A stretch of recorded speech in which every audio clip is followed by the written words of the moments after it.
Quero saudar a cada um dos nossos amigos e irmãos com a graça e a paz do Senhor Jesus. E aqui nos encontramos uma vez mais para estudarmos a Palavra de Deus. E eu quero dizer para cada um de vocês que é motivo de muita alegria quando eu posso ter o meu tempo para estudar a Bíblia, para orar, para pedir a unção do Espírito Santo, a iluminação do Espírito Santo. E também eu fico muito feliz quando posso estudar juntamente com vocês. Não sei quem são vocês, onde estão, mas com certeza o Espírito Santo está falando ao seu coração mediante a palavra de Deus. Leia a sua Bíblia, estude a sua Bíblia, ore, peça a Deus e Deus vai te dar a unção do Espírito Santo e a capacitação para poder também ser uma testemunha e ajudar a terminar esta obra de pregação do Evangelho. Oremos. Nosso Deus e nosso Pai, muito obrigado uma vez mais por este dia de vida que estás nos concedendo. Muito obrigado a Deus pelo momento que vamos ter agora estudando a Tua Palavra. Que o Teu Espírito Santo faça presente em nossa vida, em nossa mente, em nosso coração. Nos ajude, ó Deus, a termos comunhão contigo a cada dia e a sermos usados por Ti para a honra e glória do Teu santo nome. Abençoe cada amigo, cada irmão, onde quer que se encontre. Em nome de Jesus. Amém. Hoje nós vamos finalizar o estudo que iniciamos no domingo falando a respeito do Pentecostes. E eu quero frisar aqui mais uma vez que após a ressurreição de Jesus, ele permaneceu ainda 40 dias com os discípulos, dando ali as últimas instruções, como nós lemos em Atos 1, verso 3, falando das coisas concernentes ao reino de Deus. E este tempo que os discípulos passaram ali com Jesus, esses 40 dias, foi talvez o período de preparação mais intenso para os discípulos, para conhecerem mais sobre o Evangelho e também sobre a missão de levar o Evangelho até os confins da terra. Jesus disse em Atos capítulo 1, verso 4, determinou-lhes que não se ausentassem de Jerusalém, mas que esperassem a promessa do Pai. Amigos, imaginem só, antes da morte de Jesus, havia contenda entre os discípulos, havia disputa, quem estaria sentado ao lado direito, quem estaria sentado ao lado esquerdo. Eles não entendiam o que Jesus falava, quando Jesus falava a respeito de sua morte. Eles jamais poderiam imaginar que Jesus, que era o Messias prometido, fosse morrer. Eles não entendiam. Jesus falava uma coisa, eles entendiam outra. Jesus falava no reino dos céus, eles pensavam no reino terrestre, em Jerusalém. E agora não, agora os últimos dias depois da ressurreição de Jesus, eles estavam ali ávidos para aprender mais sobre a missão de Jesus, sobre o poder de Deus em ressuscitar, assim como ressuscitou Jesus. E eles então passaram esses 40 dias ali aprendendo muito sobre o recebimento do Espírito Santo que eles haveriam de receber se permanecessem em Jerusalém.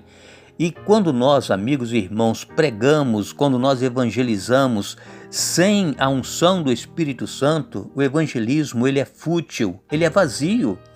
Ele não pode operar e transformar a vida da pessoa. Como eu disse ontem, não somos nós que transformamos a pessoa, é o Espírito Santo. Mas para que o Espírito Santo possa transformar alguém mediante a palavra que estamos levando ou mediante a nossa vida de testemunho, o Espírito Santo precisa estar habitando em nós. E então os discípulos, eles permaneceram 10 dias lá no cenáculo, perseverando unânimes em oração. Por quê? Porque havia necessidade de um preparo para eles poderem receber o poder que Jesus havia dito que eles receberiam do alto.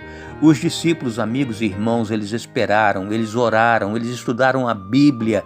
Então, de repente, quando se completou os 50 dias no Pentecostes, o Espírito Santo desceu quando todos estavam reunidos, orando em um só lugar e com um só propósito. O Espírito de Deus, como nós vimos esta semana, ele veio como um vento impetuoso, com um estrondo, ele encheu a casa e todos ficaram cheios do Espírito Santo.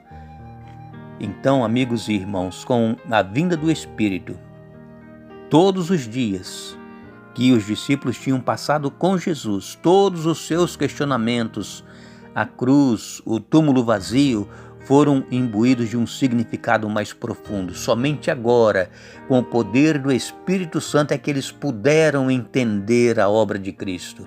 Aí eles saíram pregando sem temor. Vocês vejam que antes deles receberem o poder do Espírito Santo, eles estavam escondidos nas casas, trancados, com medo dos judeus, com medo daqueles que estavam perseguindo para matar, assim como mataram Jesus. Mas agora não, eles perderam o medo. Amigo e irmão, se você tem vergonha, tem medo de pregar o Evangelho, de viver o Evangelho em sua vida, você está precisando de oração, de estudo da Bíblia, você está precisando de comunhão com Deus, de perseverar como os discípulos perseveraram. Porque quando nós fizermos isto, o Espírito Santo ele vai se apoderar de nós e ele fará com que nós também tenhamos intrepidez, como tiveram os discípulos após o batismo do Espírito Santo, para pregar sem medo, falar a verdade, falar do poder de Deus, do poder que transforma vidas, que é o poder de Jesus na vida de cada um de nós. Os discípulos então fizeram aquela pregação de Atos 2, que Pedro começou a pregar e os discípulos começaram a interpretar o que Pedro estava falando. Eles pregaram cheios do Espírito Santo, eles estavam inspirados e nós também precisamos da inspiração do Espírito Santo para podermos falar com intrepidez. Os discípulos, e especialmente Pedro que estava falando e os demais interpretando, ele tinha fundamento daquilo que ele falava. Por quê? Porque eles estudavam a palavra de Deus, o Antigo Testamento, e eles então citaram ali feitos de Jesus e as profecias que falavam sobre Jesus, do servo sofredor que haveria de vir e morrer em lugar do pecador. Eles então tinham fundamento, e nós quando vamos pregar também precisamos ter fundamento na palavra de Deus.